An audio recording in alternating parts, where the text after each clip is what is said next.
జయ శుభకర వినాయక శ్రీకాణి భాగవర సిద్ధి వినాయక. నమస్కారం. ప్రేక్షకులందరికీ శుభోదయం. ఈనాటి శుభయోగం శీర్షికన సోమవారం సందర్భంగా శివనామాష్టక యోగ సాధన అంటే ఏంటో, శివమహాపురాణంలో చెప్పబడినటువంటి శివనామాష్టక యోగ సాధన వల్ల కలిగేటటువంటి ఫలితాలేంటో పరిశీలిద్దాం. ప్రధానంగా పరమేశ్వరుడికి సంబంధించి ఎన్ని ఆరాధన రహస్యాలు ఉన్నప్పటికీ శివమహాపురాణంలో చెప్పబడిన అత్యంత శక్తివంతమైనటువంటి ఆరాధన శివనామాష్టక యోగ సాధన. శివనామాష్టక యోగ సాధన అంటే ఏంటంటే, పరమేశ్వరుడికి సంబంధించి ప్రధానంగా 8 నామాలను శివమహాపురాణంలో చెప్పారు. పరమేశ్వరుడికి ఎన్నో నామాలు ఉన్నప్పటికీ ఆ 8 నామాలకు ప్రత్యేకమైన ప్రాధాన్యత ఉంది. ఎవరైతే ప్రతిరోజు ఆ 8 నామాలు పఠిస్తూ ఉంటారో వాళ్ళకి ఇహలోకంలో సర్వసంపదలు నెరవేరటంతో పాటుగా పరలోక మోక్షప్రాప్తిని కూడా పొందవచ్చు, ఆత్మజ్ఞానం పొందవచ్చు, మోక్షప్రాప్తిని సిద్ధింపజేసుకోవచ్చు. అంతటి శక్తి పరమేశ్వరుడికి సంబంధించిన ఆ 8 నామాలలో ఉంది. ఆ 8 నామాలు అనునిత్యము పఠించటాన్నే శివనామాష్టక యోగ సాధన అనే పేరుతో పిలుస్తారని శివమహాపురాణంలో చెప్పారు. ఒక్కొక్క నామంలో ఉన్న అంతరార్థము, దానివల్ల కలిగేటటువంటి ప్రయోజనాన్ని మనం పరిశీలిస్తే, ముందుగా ఆ శివనామాష్టకం గురించి శివమహాపురాణంలో ఏం చెప్పారంటే, శివో మహేశ్వరశ్చైవ రుద్రో విష్ణు పితామహః సంసార వైద్య సర్వజ్ఞ పరమాత్మేతి ప్రతిపాదకం అంటుంది శివమహాపురాణం. ఈ శ్లోకంలో మొత్తం 8 నామాలు చెప్పారు. ఒక్కొక్క నామం ఒక్కొక్క తత్వాన్ని తెలియజేస్తుంది. ఈ 8 నామాల్లో మొదటి నామం శివ. శివ అంటే శుభములను కలిగింపజేసేవాడు. పరమేశ్వరుడు పంచకృత్యాలు చేస్తాడు: సృష్టి, స్థితి, లయ, అంతర్ధానము, అనుగ్రహము. ఈ 5 కృత్యాలలో అనుగ్రహము అనేటటువంటిది శివనామానికి సంబంధించింది. శివ అంటే శుభాలను కలిగింపజేసేవాడు కాబట్టి అనుగ్రహము అనే కృత్యము పరమేశ్వరుడు మనందరికీ చేస్తాడు అని చెప్పటమే శివ అనే నామంలో ఉన్న అంతరార్థం. ఆ తర్వాత మహేశ్వర. మహేశ్వర అంటే అర్థం ఏంటంటే మాయను వశంలో ఉంచుకున్నవాడు అని అర్థం. మనకి మాయ కమ్మి ఉంటుంది కాబట్టి శివానుగ్రహం, శివదర్శనం జరగదు. అలాంటి మాయను తన వశంలో ఉంచుకున్నాడు. కర్మానుసరణ భాగంగా జీవులను కూడా మాయలో ఉంచాడు. అవసరమైతే ఆ మాయను తొలగింపజేస్తాడు.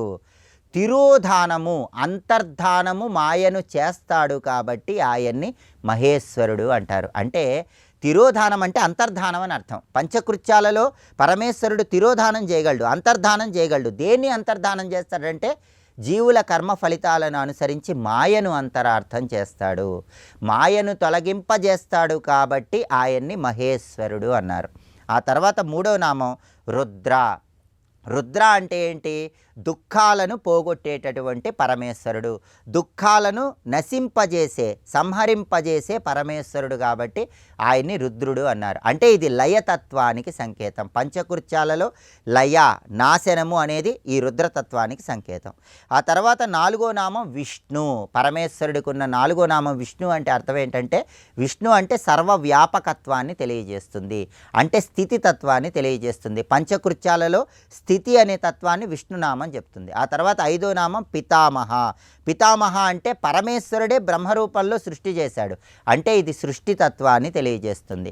నామాష్టక యోగంలో ఉన్న మొదటి 5 నామాలు కూడా సృష్టి, స్థితి, లయ, తిరోధానం అంటే అంతర్ధానము, అనుగ్రహం అనే పంచకృత్యాలను పరమేశ్వరుడు నిర్వహిస్తాడని తెలియజెప్పే నామాలు. ఇక 6వ నామం సంసార వైద్య. సంసార వైద్య అంటే సంసారం అనే అజ్ఞానంలో మనం అందరం కూడా మాయలో ఉన్నాం. ఆ మాయ అనేటటువంటి అనారోగ్యాన్ని పోగొట్టి జ్ఞానం అనేటటువంటి మందును మనకిస్తాడు. వైద్యుడుగా జ్ఞానం అనే మందిస్తాడు. అందుకే ఆయన్ని సంసార వైద్య అన్నారు.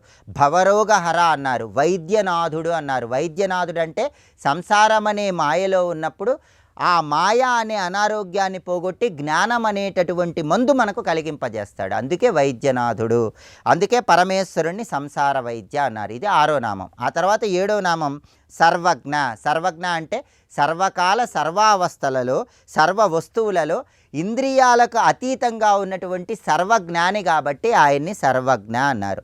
చివరగా పరమాత్మ అన్నారు. పరమాత్మ అంటే అర్థం ఏంటంటే అన్నిటినీ తనలో లయం చేసుకున్నవాడు, అన్నిటి యందు తనే ఉన్నవాడు, ఆ తత్వాన్ని మనకు తెలియజెప్పడం ద్వారా ఆత్మజ్ఞానాన్ని కలిగింపజేసేవాడు కాబట్టి ఆయన్ని పరమాత్మ అన్నారు. అంటే పరమాత్మ అనే నామాన్ని మనం స్మరిస్తూ ఉన్నట్లయితే సమస్త జీవులలో ఉన్నటువంటి పరమేశ్వర తత్వాన్ని దర్శించి ఆత్మజ్ఞానం వైపు అడుగులు వేయవచ్చు. అంటే పంచకృత్యాలతో పాటు ఇహలోకంలో ఉన్నటువంటి అన్నిటి మీద ఉన్న వ్యామోహాన్ని తొలగింపజేసి ఆత్మజ్ఞానాన్ని పరమేశ్వరుడు కలిగింపజేసి మోక్షాన్ని అనుగ్రహిస్తాడు అని చెప్పటమే ఈ శివనామాష్టక యోగం అనే పేరుతో ఉన్న 8 నామాల్లో ఉన్న అంతరార్థం. అందుకే శివమహాపురాణంలో ఏం చెప్పారంటే పరమేశ్వరుడికి సంబంధించి ఎన్ని పూజలున్నా, ఎన్ని నామాలున్నా ఈ శివనామాష్టక యోగం అనే పేరుతో ఉన్న ఈ 8 నామాలు ఎవరైతే పఠిస్తారో వాళ్ళు ఖచ్చితంగా ఆత్మజ్ఞానం పొందవచ్చు, శరీరం విడిచిపెట్టిన తర్వాత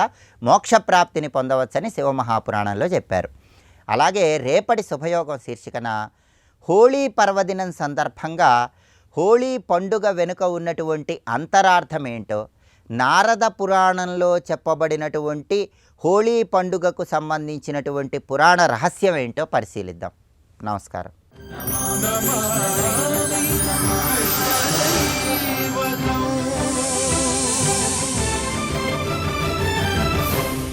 తులసీదేవి సత్యాదేవిగా వస్తుంది, శివాదేవి జాంబవతిగా, ఇక అంటే వసుంధర సత్యభామగా వస్తుంది, దక్షిణ లక్ష్మణ చైవ కాళింది విరజా తథా భద్ర హ్రీహి మిత్రవిందాచ.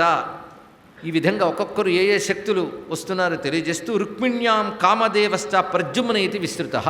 రుక్మిణీదేవికి నాకు మన్మథుడు ప్రద్యుమ్నుడు అనే పేరుతో కలుగుతాడు అని తెలియజేస్తూ తర్వాత అంటున్న మాట, నందో ద్రోణో వసుహు సాక్షాత్. ద్రోణుడనే వసువే నందుడుగా కలుగుతాడు. యశోదాస ధరా స్మృత. ధర అనేటువంటి వసుపత్ని యశోదగా కలుగుతుంది.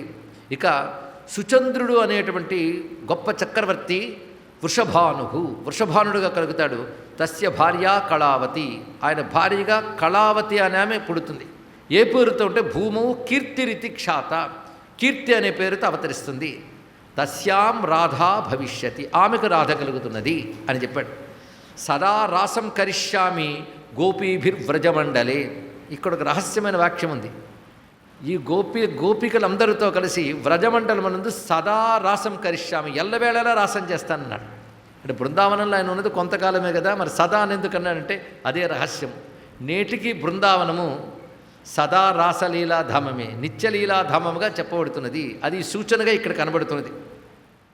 ఆ తర్వాత ఎవరెవరు ఎలా వస్తున్నారంటే నాకు అత్యంత సన్నిహితులుగా గోలోకంలో ఉన్నటువంటి కొంతమంది భూలోకంలో వ్రజభూమిలో నాకు సన్నిహితులుగా వస్తారు. వాళ్ళు నందోపనంద భవనే శ్రీదామ సుబల సఖ స్తోక కృష్ణోర్జునో సుచ్చ నవనంద గృహే విధౌ విశాలర్షభతేజస్వి దేవప్రస్థవరూధవాహ భవిష్యంతి సఖాయో మే వ్రజే షడ్ వృషభానుషు. నాకు సన్నిహితులుగా కలిగేవారు సుబలుడు, శ్రీరాముడు. వారు ఇక్కడ కూడా నాకు అత్యంత సన్నిహితులు. వారు అక్కడ నాకు సఖులుగా కలుగుతారు. అది ఉపనందుడి యొక్క ఇంట్లో వాళ్ళు కలుగుతారు, వాళ్ళు ఉభయులు కూడా. అదేవిధంగా స్తోక కృష్ణుడు, అర్జునుడు, అంశు మొదలైన వారు కూడా ఆ నందాది గృహముల యందు కలుగుతారు అని తెలియజేస్తున్నాడు. అంటే ఈ అర్జునుడు వేరు, మామూలుగా పాండవుల అర్జునుడు వేరు. వాళ్ళ జన్మ విశేషాలు కూడా తర్వాత తెలియజేస్తాడు స్వామి. అంటే పాండవులు అంటే మనందరికీ తెలిసిందే, యుధిష్ఠిరుడు మొదలుకొని చివరి వరకు అంటే ధర్ముడు, వాయువు, అలాగే ఇంద్రుడు, నకుల సహదేవులు, వీళ్ళ గురించి అశ్వినీ దేవతల ఆ రూపంలో వస్తారని ఇవన్నీ కూడా ఇక్కడ వివరించి చెప్పడం జరిగింది. మొత్తం భారతం భాగవతంలో కృష్ణుడితో ఉన్న సన్నిహిత పాత్రలందరూ ఏ ఏ అంశాలు ఏ ఏ విధంగా భూమికి వస్తారో ఇక్కడ వివరంగా కొన్ని శ్లోకాలు తెలియజేశాడు స్వామి. పైగా వృషభాను గృహంలో మొత్తం 6 కలుగుతారు. వీరు 6 షడ్ వృషభానుషు భవిష్యంతి. వారు నాకు సఖులుగా ఉంటారు. ఆ 6 ఎవరు అంటే విశాలుడు, వృషభుడు, తేజస్వి, దేవప్రస్థుడు, వరూథపుడు అనే పేర్లతో ఉన్నటువంటి వారు కలుగుతారు. అయితే నంద, ఉపనంద, వృషభను, నందరాజు. ఎవరిని నందరాజు అనాలి, ఎవరిని నంద అనాలి, ఎవరిని ఉపనంద అనాలి ఇక్కడ తెలియజేస్తున్నారు. ఈ పదవులు ఇవి. ఈ పదవులు ఎలా వస్తాయో ఒక్కొక్కటి వివరిస్తున్నారు. అసలు గోపాలకులంటే ముందు తెలుసుకోవాలి. గాహ పాలయంతి ఘోషేషు సదా గోవృత్తయోనిశం తే గోపాల మయా ప్రోక్తా తేషాం త్వం లక్షణం శృణు. గోపాలకులు అంటే గోవుల్ని పాలిస్తూ ఉంటారు.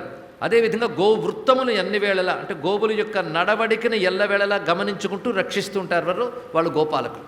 ఈ గోపాలకుల రకరకాల విభాగాలు ఉంటాయి.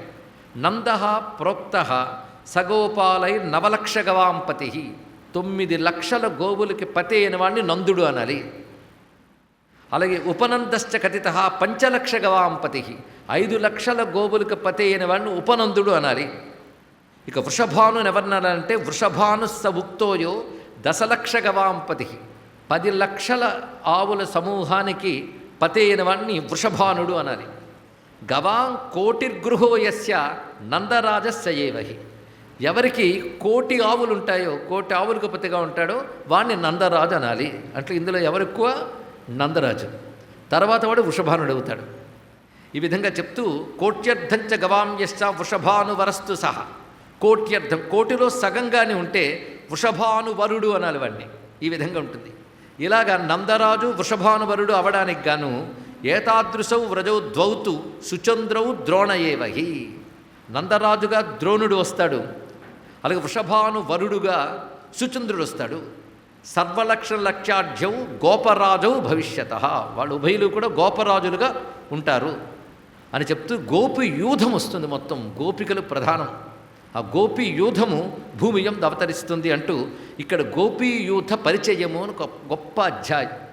యూథము అంటే సమూహం అని ప్రస్తుతానికి అర్థం చేసుకుంటే చాలు. దానికి ఇదొక సాంకేతికమైన పదమే, అది కూడా దాన్ని కూడా తెలియజేస్తున్నాడు. అంటే ఎంతమంది గోపికలు ఉన్నారు భారతంలో కానీ భాగవతంలో కానీ విష్ణు పురాణంలోనే గోపికలు అని చెప్పారే తప్ప గోపికలు ఎందరో చెప్పలేదు. గోపికల నామము కానీ రూపవర్ణన కానీ లేవు, వారి పుట్టుకల వివరాలు కూడా లేవు. అందుకే భాగవతంలో కూడా రాధ గోపికగా ఉన్నది అంటే రాధ లేదండి అంటారు.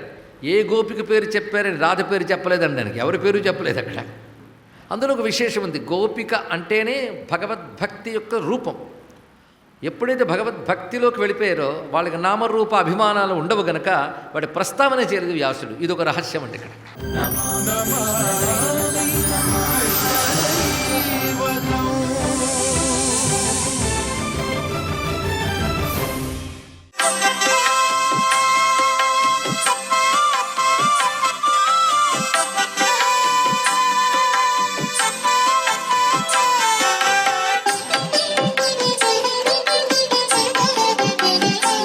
ఓం నమో నారాయణాయ, ఓం నమః శివాయ, శ్రీమాత్రే నమః. పరమేశ్వరునికి అభిషేకం చేసిన తర్వాత తుమ్మిపూలతో గనక పూజించినట్లయితే శత్రువులు కూడాను మిత్రులుగా మారతారు అంటుంది శివమహాపురాణం. తుమ్మిపూలలో అంత దివ్యవంతమైనటువంటి శక్తి ఉన్నదన్నమాట. అట్లాగే మారేడు దళంతో కూడి ఉమ్మెత్త పువ్వును గనక పరమేశ్వరుడికి సమర్పించినట్లయితే ఆర్థిక ఇబ్బందుల నుంచి బయటపడటానికి ఆస్కారాన్ని పరమేశ్వరుడు మనకు ప్రసాదిస్తాడు. పరమేశ్వరుని యొక్క అభిషేక తత్వరీత్యా బొప్పాయి పండ్ల రసంతో గనక స్వామివారిని అభిషేకం చేసేటువంటి విధి విధానాన్ని ఎవరైతే ఆచరిస్తారో వారికి ఆరోగ్యప్రదమైనటువంటి జీవన విధానంతో పాటుగా చక్కటి మనోవికాసం కూడాను కలిగి తీరుతుంది. మనోవికాసం అంటే ఏమిటి? మనసు ప్రశాంతంగా ఉండి చక్కటి భావనా బలాలు మనసుకు గోచరిస్తాయి అన్నమాట. త్రికరణ శుద్ధి కలిగి ఉంటారు అని చెప్పటం.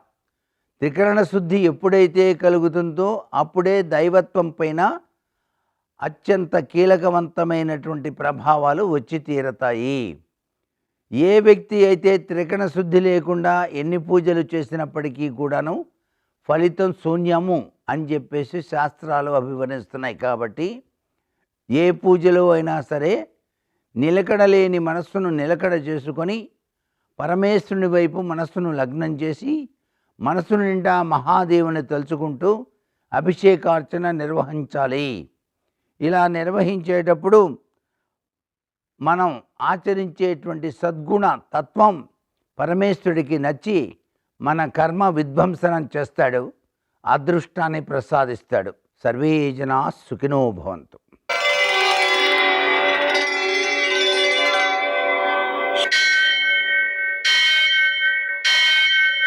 सहस्रशीर्षं देवं विश्वाक्षं विश्वशम्भुवं विश्वं नारायणं देवमक्षरं परमं पदं विश्वतः परमां नित्यं विश्वं नारायणगुं हरिं विश्वमेवेदं पुरुषस्तद्विश्वमुपजीवति पतिं विश्वस्यात्मेश्वरगुं शाश्वतगुं शिवमच्युतं नारायणं महाज्ञेयं विश्वात्मानं परायणम् सूर्यशौर्यमथेन्दुरिन्द्रपदवी सन्मङ्गलं मङ्गलम् मृत्युंजयाय रुद्राय नीलकंठाय संभवे अमृतेशाय सर्वाय महादेवाय ते नमः। నేటి కాలమాన విశేషాలను గమనిద్దాం. స్వస్తి శ్రీ చాంద్రమాన విశ్వావసనామ సంవత్సరం ఉత్తరాయణం శిశిర ఋతువు పాల్గొన మాసం శుక్లపక్షం సోమవారం. సూర్యోదయం 6:37 సూర్యాస్తమయం 6:19 తిథి చతుర్దశి సాయంకాలం 5:58 వరకు. నక్షత్రం ఆశ్లేష ఉదయం 7:52 వరకు. వర్జం రాత్రి 7:42 నుంచి 9:16 వరకు. దుర్ముహూర్తం మధ్యాహ్నం 12:51 నుంచి 1:35 వరకు. మరల మధ్యాహ్నం 3:12 నుంచి 3:59 వరకు. అమృతకాలం శేషంగా మిగిలింది ఉదయం 7:52 వరకు. మరల తెల్లవారుజామున 5:10 ప్రారంభమై మరుసటి రోజు ఉదయం 6:44 వరకు కొనసాగుతోంది. రాహుకాలం సోమవారం కాబట్టి ఉదయం 7:30 నుంచి 9 వరకు. అష్టకవర్గ రీత్యా శుభప్రదమైన సమయం ఉదయం 11 గంటలకి. నేటి విశేషం సోమవారం. అలాగే హోలికా ఉత్సవం. పూర్ణిమ సాయంకాలం 5:58 వస్తుంది కాబట్టి తర్వాత చంద్రునికి పూజ చేసుకోవడం మంచిది. లలిత సహస్రనామ స్తోత్రాన్ని పారాయణ చేస్తూ అమ్మవారిని ఆ చంద్రబింబంలో దర్శించడం చాలా మంచిది. నేటి ఆణిముత్యాలు.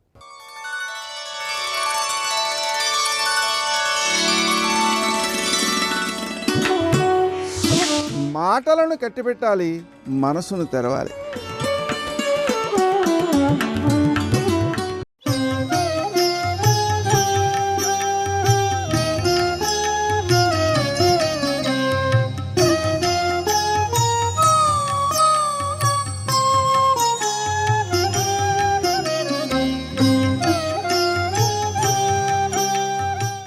రెండు అంగుళాలు తక్కువ వస్తుంది, మళ్ళీ ఈ తాడు అట్టుకుంటోంది, మళ్ళీ పిల్లాన్ని అట్టుకుంటోంది, మళ్ళీ ఇంకో గదిలోకి ఎడుతోంది, మళ్ళీ దండకంత అవుతోంది, ఇంకో తాడు తీస్తోంది. రెండూ కలిపి మళ్ళీ ఇలా 2 చేతులతో ముడేస్తే ఆయన ఉండడం. అందుకని మళ్ళీ ఇలాగే తిప్పి పట్టుకుంటోంది కృష్ణుడిని, ఇలాగే ముడేసుకుంటోంది, మళ్ళీ పొట్ట చుట్టూ తిప్పుకుంటోంది, మళ్ళీ వేస్తోంది, మళ్ళీ 2 అంగుళాలు తక్కువ వస్తుంది, మళ్ళీ పెడుతోంది, మళ్ళీ తాడు చేస్తోంది, మళ్ళీ ముడేస్తోంది, మళ్ళీ తిప్పుతోంది, మళ్ళీ 2 అంగుళాలు తక్కువ వస్తుంది. ఇదేమిటి ఇన్ని తాళ్ళు తెచ్చినా 2 అంగుళాలు తక్కువ అవుతోందని ఆవిడ ఆలోచించట్లేదు. ఆవిడ కట్టాలన్న తాపత్రయం. ఆయన సమస్త జగత్తుల బొజ్జలో ఉన్నవాడి బొజ్జ కట్టడానికి ఏ తాడు ఈ ప్రపంచంలో సరిపోతుంది కనుక ఆయన బొజ్జకి తిరిగి రావట్లేదు. కాబట్టి తజ్జనని లోగిటంగల రజ్జు పరంపరల శిశు కట్టన్ బొజ్జ తిరిగి రాదయ్య జగజ్జాలములున్న బొజ్జ కట్టంతరమే. సాధ్యమా కట్టడం? కట్టలేకపోతాం. ఈ ప్రయత్నంలో పిల్లాన్ని పట్టుకుంటోంది, వెడుతోంది, తాళ్ళు తెస్తోంది, ముళ్ళేస్తోంది, చుట్టూ తిప్పుతోంది. ఆవిడంత కష్టపడిపోతుంటే గొడల చెమటలగ ఎనుత్తరీయము జారతురుముకున్న విరులు జారిరాల పట్టరాని తనను పట్టెదనని చింత కట్టుకున్న తల్లి కరుణ జూచి. ఆవిడికి ఒళ్ళంతా చెమట పట్టింది, వేసుకున్నటువంటి పవిట జారిపోతోంది, కొప్పు ఊడిపోయింది, సిగలో ఉన్న పువ్వులన్నీ కింద పడిపోయాయి. ఇవన్నీ చూశాడు. అయ్యో పిచ్చి తల్లి, నేను కొడుకుని అనుకుంటోంది, నన్ను కట్టాలనుకుంటోంది. ఇవాళ ఈ అమ్మ ప్రేమకి నేను కట్టుబడిపోతున్నాను అన్నాడు. అని 2 ముళ్ళు వేయించుకుని కట్టుబడిపోయాడు. చిక్కడు సిరికౌగిటిలో చిక్కడు సనకాది యోగి చిత్తాబ్జములన్ చిక్కడు శృతిలతి కావళి చిక్కెనతడు లీల తల్లి చేతన్రోలన్.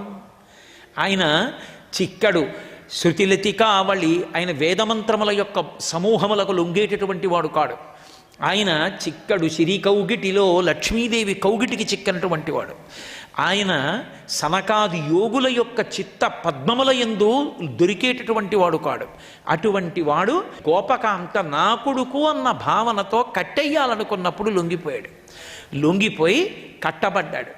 ముళ్ళు వేసేసింది. తాడు యొక్క 2వ కస తీసుకెళ్ళి ఒక కొయ్య రోటికి వేసి కట్టేసింది.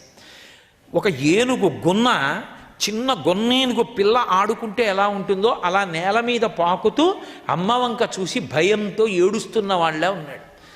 అమ్మ చూసి, ఇప్పుడు నిన్ను కట్టి పడేశాను కదూ, ఎక్కడికి పోతావో ఎలా అల్లరి చేస్తావో చూస్తాను అని లోపలికి వెళ్ళిపోయింది. ఆయన ఆ రోటికి కట్టబడ్డాడు. పోతన గారు అన్నారు, జ్ఞానులచే మౌనులచే యోగులచే యోగ సంవిధానులచే తన్ పూని నిబద్ధుండగునే శ్రీనాథుడు భక్తియుతులచే తన్ బోలన్. మౌనంతో ఉండేటటువంటి వాళ్ళకి, జ్ఞానులకు, యోగ సాధన చేసిన వాళ్ళకి కూడా చిక్కనటువంటి పరమాత్మ భక్తి భావన ఒక్కటి, ప్రేమ అన్న మాటకి మారుపేరు భక్తి. అది ఒక్కొక్కరి యందు అన్వయమైనప్పుడు ఒక్కొక్క మాటగా మారిపోతుంది. ఎవరో ఒక దీనుడి వంక నేను ప్రేమ ప్రకటించాను అనుకోండి, దయ అంటారు. పెద్దల పట్ల ప్రేమ చూపించాను అనుకోండి, గౌరవము అంటారు. నేను నా సాటి వారి పట్ల భక్తి చూపించాను అనుకోండి, ప్రేమ చూపిస్తే మర్యాద అంటారు. నా బిడ్డల పట్ల చూపిస్తే వాత్సల్యము అంటారు. అదే నేను పరమేశ్వరుడి పట్ల ప్రేమ అభివ్యక్తం చేస్తే భక్తి అంటారు. కాబట్టి ఆమె కొడుకు అని ప్రకటించిన ప్రేమ భక్తియే, భగవంతుడి పట్ల అన్వయం అయింది. కాబట్టి ఇప్పుడు ఆ భక్తికి కట్టుబడిపోయాడు. భక్తికి ఈశ్వరుడు కట్టుబడిపోయినట్టుగా దేనికి కట్టుబడడం. 2 అంగుళాలు తక్కువ వస్తుంటుంది ముడి వేసినప్పుడు. ఏమిటా 2 అంగుళాలు అంటే దామోదర లీలయందు చాలా గొప్ప విషయం అది. ఏమిటా 2 అంగుళాలంటే నేను కడుతున్నానన్న భావన, నేను కట్టడానికి ఒక సాధనం ఉన్నది అన్న భావన. ఈ 2 ఉన్నంతకాలం పరమేశ్వరుడు వశుడు కాడు. నేను ఇదిగో ఇది చేస్తున్నాను కాబట్టి భగవంతుడు నాకు వశుడవుతాడు, అది లేదు లోకంలో. నేను అన్నది అదుపు తప్పిపోవాలి, ఆనందం పొందేయాలి. ఆ నేనన్న మాట విస్మరణ పొందాలి. విస్మరణ పొంది ఆనందాశ్రువుల యందు లయం అయిపోవాలి. అంటే మీరు నేను అన్న మాట పట్టుకున్నారో లేదో, నేను పూజ చేసుకుంటున్నాను అనుకోండి, పూజ చేసుకునేటప్పుడు అథాంగ పూజ అని చేస్తాం. పాదయో ఏదో పాదౌ పూజయామి, గుల్భౌ పూజయామి అని వరుసగా చీలమండలు, మోకాళ్ళు, ఆ తర్వాత ఊరూం పూజయామి, కటిం పూజయామి, నడుం, నాభిం పూజయామి, బొడ్డు, ఉదరం పూజయామి, కడుపు, వక్షస్థలం పూజయామి, స్కందౌ పూజయామి, భుజాలు, హస్తౌ పూజయామి, చేతులు, కంఠం పూజయామి, ఓష్ఠే పూజయామి, గడ్డం, ఆ పైన పెదవులు, ఆ పైన నాసికాం పూజయామి, ఆ పైన నేత్రే పూజయామి. మెల్లిగా ఒక్కొక్క పువ్వు కంటికి తగల్చి వదిలేయడం. ఆ తర్వాత కర్ణౌ పూజయామి, చెవులు, ఆ తర్వాత శిర పూజయామి, తల మీద, ఆ తర్వాత పళ్ళెం పట్టుకుని పైకి లేచి సర్వాంగణ్యాన్ని పూజయామి, పైనుంచి పోస్తే మళ్ళీ అంత వేగంగా పువ్వులు పడిపోతుంటే తల, కళ్ళు, ముక్కు, నుదురు, ఆయన యొక్క పెదవులు, భుజాలు, వక్షస్థలం, ఆయన యొక్క కడుపు, నాభి, ఆ నడుము, ఆయన యొక్క తొడలు, మోకాళ్ళు, ఆయన యొక్క చీలమండలు, పాదాలు, వేళ్ళు, గోళ్ళు, నాకు అంత పువ్వులతో అంత వేగంగానూ మనసులో కనపడాలి. ఇందులో నేను పూజ చేస్తున్నప్పుడు ఊరూం పూజయామి అన్నాను అనుకోండి, ఆయన తొడల మీద వేశాను అనుకోండి, నాకు మనసులో ఆయన తొడలు కనపడ్డాయనుకోండి, పరమ సంతోషాన్ని పొంది పట్టు పీతాంబరం కట్టుకున్నటువంటి స్వామి నా ఎదురుగుండా కూర్చునుంటే ఆయన 2 తొడల మీద పువ్వులు వేసి పరమానందంతో నేను మోకాళ్ళ మీద లేచి నించో ఆయన 2 కాళ్ళు కౌగిలించుకొని నా తల ఆయన తొడల మీద పెట్టి ఉండిపోయాను అనుకోండి, ఇప్పుడు పరమానందంలో నాకు దేహస్మృతి పోయి నేనన్న భావన పోయి కన్నుల వెంట ఆనంద భాష్పాలు కారిపోతున్నాయి అనుకోండి.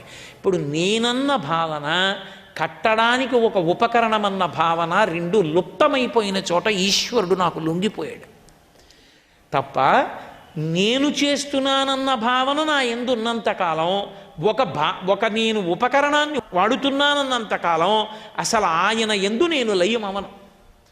3 ఒకటి కావు ధ్యానంలో. ధ్యానం చేసేవాడు, ధ్యానము చేయబడుతున్నది, ధ్యానము 3 ఏకమవ్వాలి, అవవు. ఈ ప్రక్రియ నిరూపించడం 2 అంగుళాలు తక్కువ కావడం భక్తికి పరాకాష్ఠ. ఒంటి మీద మచ్చలేనటువంటి వాళ్ళకి మచ్చ వస్తే లోకం కోసమే వచ్చింది శివకేశవులకు. శివుడికి కంఠానికి మచ్చ వచ్చింది లోకం కోసం హాలాహల భక్షణం చేస్తే. మచ్చలేనటువంటి విష్ణువు యొక్క నడుముకి మచ్చ పడింది. మొల్తాడు అదే పనిగా కట్టుకుంటే మొల్తాడు మచ్చపడ్డట్టుగా మచ్చ ఎందుకు పడింది అంటే అమ్మ కట్టిన తాడు ఉరుసుకోవడం వల్ల మచ్చ పడింది. సర్వం శ్రీ ఉమామహేశ్వర పరబ్రహ్మార్పణమస్తు. స్వస్తి.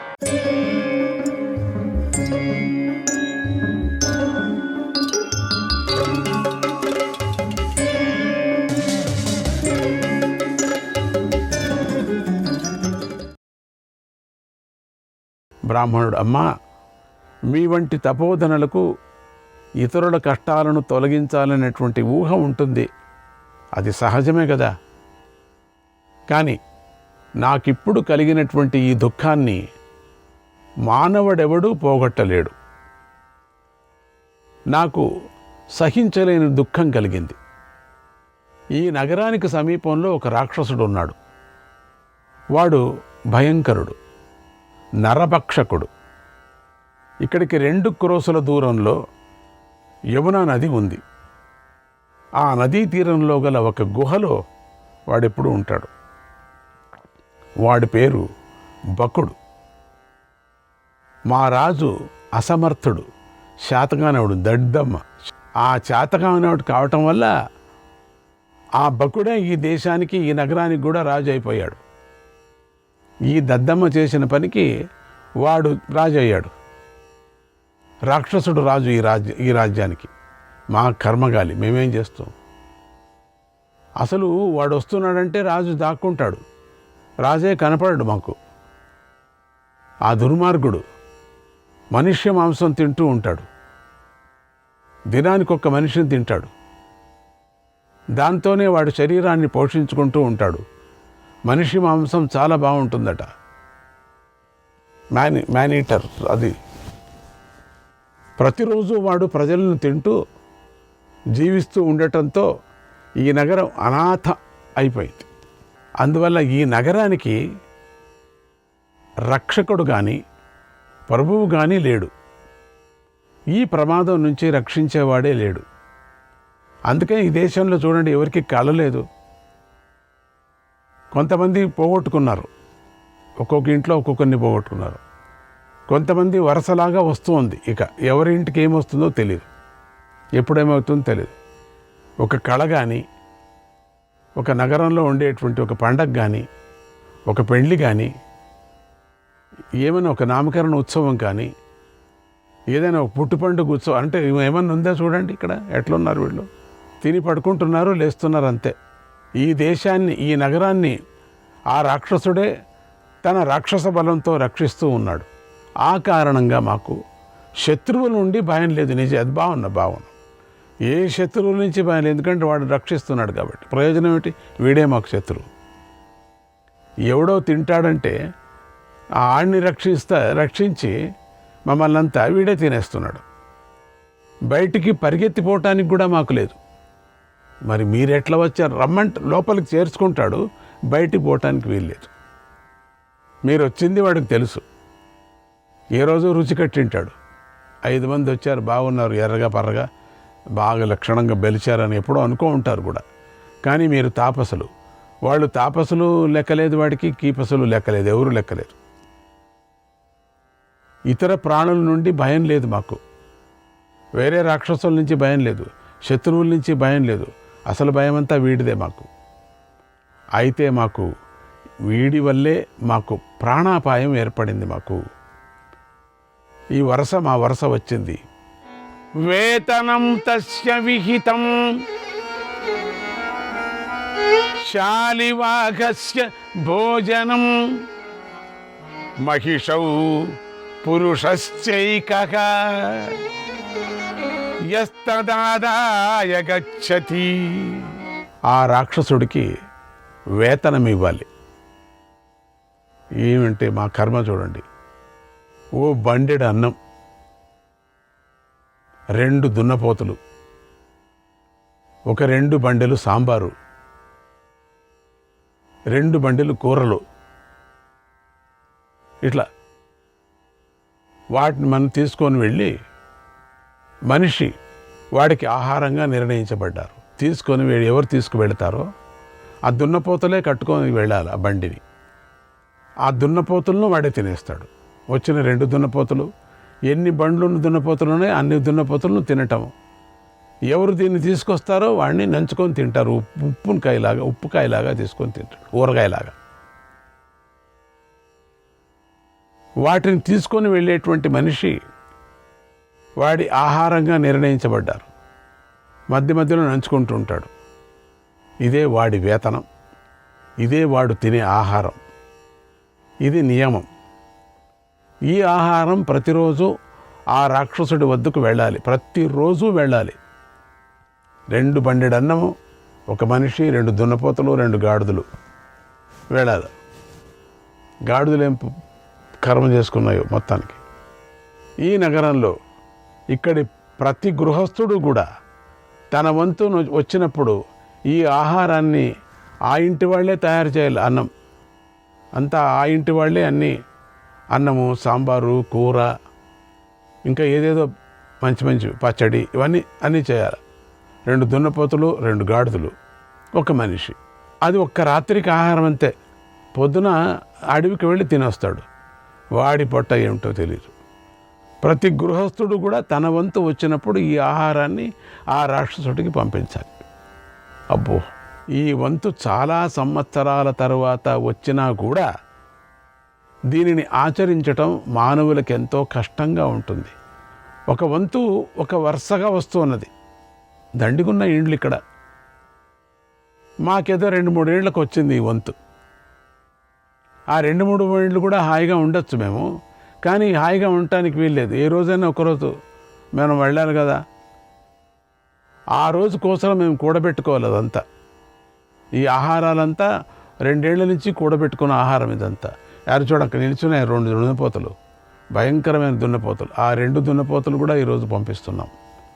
అక్కడ చూడండి, 4 కంచర గాడిదలు ఉన్నాయి చూడండి, అవి భయంకరంగా ఉన్నాయి గాడిదలు. దాంట్లోనూ మేమే మేపాలను, మా కష్టం. అది కూడా పంపిస్తున్నాం. మీరు చూసి ఉండొచ్చు, మా పెరిట్లో ఇవన్నీ ఉంటే మీకు ఆశ్చర్యం కూడా, వీళ్ళు గాడిదలు ఎందుకు దున్నపోతలు ఎందుకు మేపుతున్నారని ఇప్పుడు అర్థమైందా మీకు? మీరు చూసి ఆశ్చర్యపడినట్టు నాకు అనిపించింది. ఇది దీనికోసమే. మా బాధ అపారంగా ఉంటుంది, చెప్పలేనంతగా ఉంది మాకు ఇప్పుడు. నగరానికి పట్టినటువంటి ఈ పీడను తొలగించడానికి కొంతమంది పురుషులు ఒకసారి ప్రయత్నించారు. అందరూ పెద్ద వాళ్ళు, పురుషులు అనిపించుకునే వాళ్ళు చాలామంది ఉన్నారు ఈ ఊర్లో. విర్రవీగుతుంటారు. ఏం విర్రవీగుతారు వాళ్ళు? కొంతమంది పురుషులంతా ఒకసారి చేరుకున్నారు, ప్రయత్నించారు. కానీ వారి ఆటలు ఆ రాక్షసుడి ముందు సాగలేదు. వారి ప్రయత్నం విఫలమైపోయింది. ఆ రాక్షసుడు వారినే కాకుండా వారి భార్య పుత్రులను కూడా చంపి తినేశాడు. కొంతమందిని జీవసమేతంగా తింటాడు. విచిత్రమైన ఆకారం అయిపోతుంది వాడిది. మామూలు రాక్షసుడుగా ఉంటాడు, ఆ సమయంలో మాత్రం పెరిగిపోయి విపరీతమైన గుహలాగా తయారైపోతుంది వాడి యొక్క నోరు. వాడెవడు, ఎప్పటి నుంచి వచ్చాడు, ఎక్కడి నుంచి వచ్చాడు, ఎట్లా పుట్టాడు, వాడిని ఎవరు చంపుతారో, మా దేశం ఎప్పుడు బాగుపడుతుందో, మా రాజు దద్దమ్మరాజు ఎప్పుడు సరిపోతాడు. అసలు దద్దమ్మరాజు ఒక గ్లాసు కింద పెడితే పరిగెత్తిపోతాడు. ఏం రాజు ఏమిటో. ఆ రాజు ఇన్ని రోజులైనా కూడా ఇంకా ఆయన కూడా చచ్చిపోలేదు. కొత్త రాజు వస్తాడమంటే ఈడు పోడు, వాడు వదలడు. ఇప్పుడు మా ఇంటికి వచ్చింది తాపత్రయం. ఏమంటారు చెప్పండి? ఈ దేశపు రాజు ప్రజలకు కలిగినటువంటి ఈ ఆపదను పోగొట్టడానికి అతడొక అసమర్థుడు అని చెప్పుకున్నాం కదా. అంటే ఏ నీతిని ఆశ్రయించడు. ఇప్పుడు ఎలాంటి ఉపాయాన్ని చేయడు. ఉపాయమే లేదు వాడి దగ్గర. అసలు చూడటానికి వస్తే కదా, గరిట తీసుకొని వంటింట్లో ఉంటాడు. ఎప్పుడో సింహాసనం మీద కూర్చుంటాడు దులుపుకొని. ఒకవేళ చేసి ఉంటే ఈ నగరానికి ఆ రాక్షసుడి పీడ శాశ్వతంగా తొలగిపోయేది. ఆ మంత్రులు కూడా వాళ్ళు దద్దమ్మలే. మంత్రులు కూడా హాయిగా రాజు ఎటువంటి వాడినే ఎన్నుకోవటం, చుట్టూ ఉండేవాళ్ళు కొట్టేయటం, అట్లా అయిపోయింది. ఆ దేశంలో ఇదే అయిపోయింది. ఇష్టం వచ్చినట్టు కొట్టేస్తూ ఉంటారు. వాడికి అసమర్థత ఉన్నప్పటికీ కూడా వాడిని యజమానిగా చేసి పెడితే ముద్రలాగా హాయిగా చుట్టూ ఉండేవాళ్ళు తినచ్చు కదా లక్షణంగా. వాళ్ళ వంశాలు, వాళ్ళ యొక్క ఆస్తులు పెంచుకోవచ్చు కదా. అట్లా ఉన్నారు చుట్టూ మంత్రులు. అటువంటి రాజా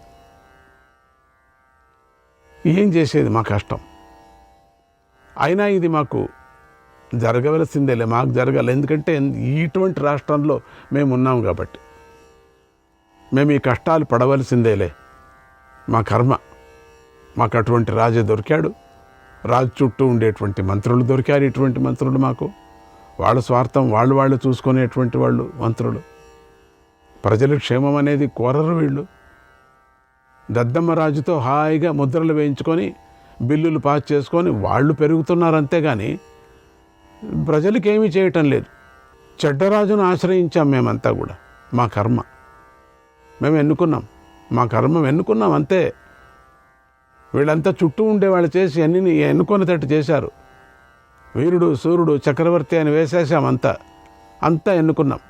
ఇప్పుడు చూడండి మా పరిస్థితి. అధికారాన్ని అతడికి మేము అంటగట్టాం, దద్దమ్మకు. దుర్బలుడు దుష్టుడు అయినటువంటి దుష్టరాజ పాలనలో మేము జీవిస్తున్నాం. వాడు దుష్టుడే, దుర్బలుడు. విప్రులను శాసించేవారే లేరు ఇక్కడ. వారు ఎవరి ఆధీనంలోనూ ఉండరు.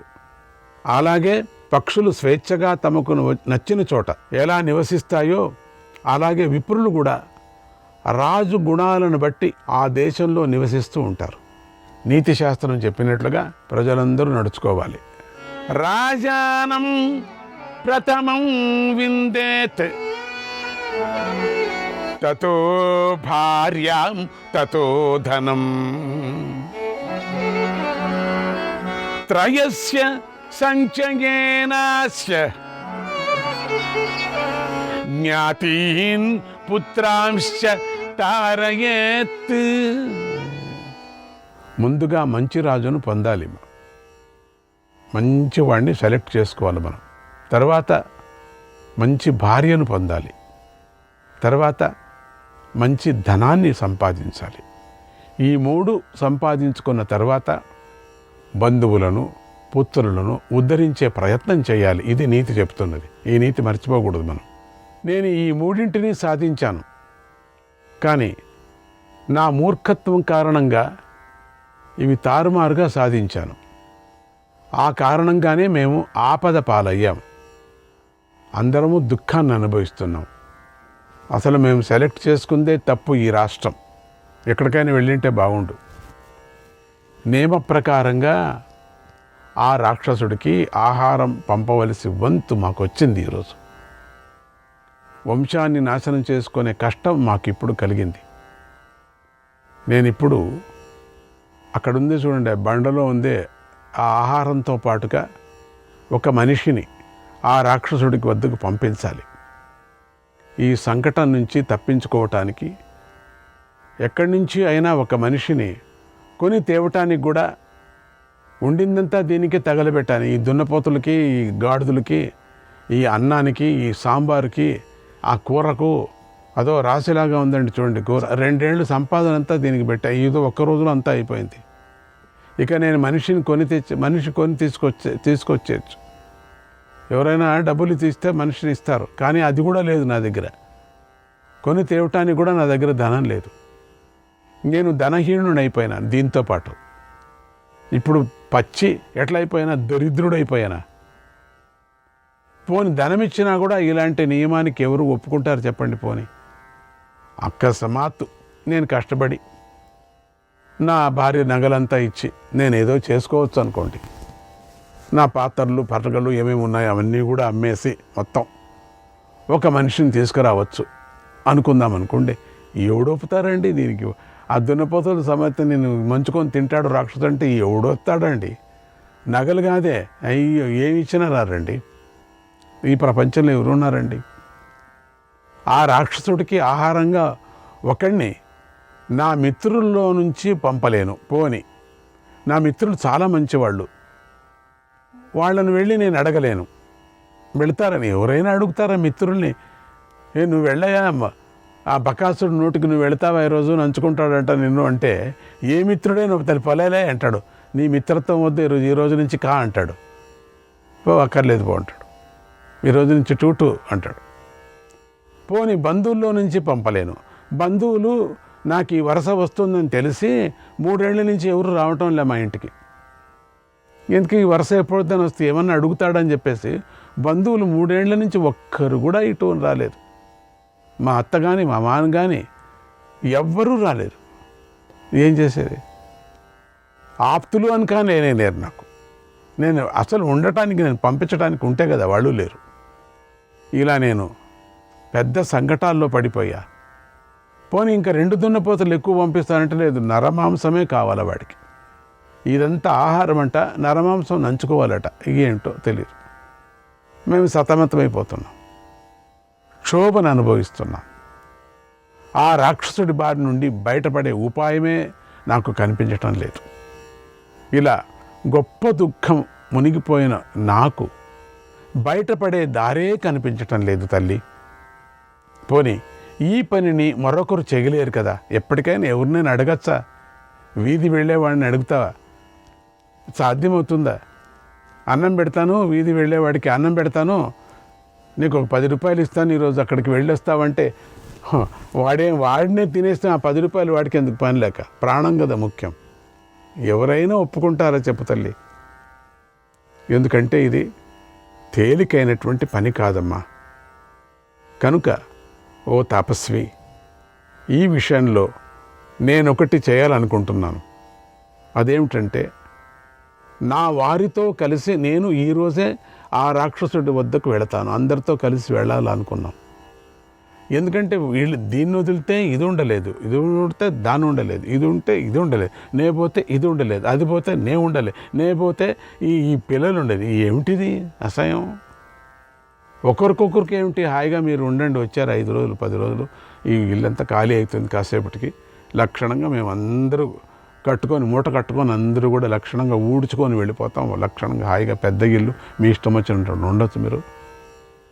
అందుకని అక్కడికి వెళ్ళి ఆ రాక్షసుడికి మేము ఆహారమైపోతాం. హాయిగా మమ్మల్ని నంచుకొని తిని ఆయన సంతోషపడతాడు కదా, ఒకరికి ఎంతమంది వచ్చారని. పర్వాలేదు, తింటాడు ఆ రాక్షసుడు.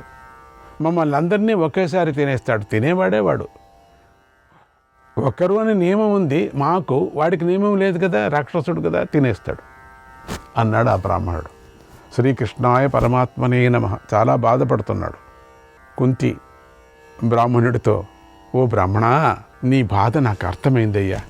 రాక్షసుడి భయం వల్లనే కదా నువ్వు దుఃఖిస్తున్నావు. ఇక నువ్వు దుఃఖించవలసిన పని లేదు. ఆపద మీద పడిందని విచారించవలసినటువంటి పని నీకు లేదు, ఇక లేదు ఇప్పటి నుంచి. ఎందుకంటే ఆ రాక్షసుడి నుండి విముక్తి పొందటానికి నా వద్ద మంచి ఉపాయం ఉంది అని అంటూనే వీడికి కొంచెం ఆనందమైంది, కాస్త ఆశ్చర్యం అవుతుంది. ఈ తాపస్వి, ఈ సన్యాసి వేషంతో ఉండేటువంటి తాపస్వి వీళ్ళ దగ్గర ఏముంది, ఏమిటి, ఎందుకు ఇట్లా అంటుందని. నీకైతే ఒకే ఒక్క కొడుకు, అది చిన్నోడు, పెద్దోడనే పంపించమంటున్నావు కదా, అందుకని వాడు చిన్నవాడు, అతడేమో బాలుడు చిన్నవాడు. మరి ఒకే ఒక కూతురుంది, ఆమె కూడా దీనురాలు పాపం. మీరు కానీ, నీ భార్య కానీ, నువ్వు కానీ ఆ రాక్షసుడి వద్దకు వెళ్ళటం నాకు ఇష్టం లేదు. ఒకరు వెళితే ఒకరు కష్టం అవుతుంది. అందుచేత నా మాట విను. శ్రీకృష్ణాయ పరమాత్మనే నమః.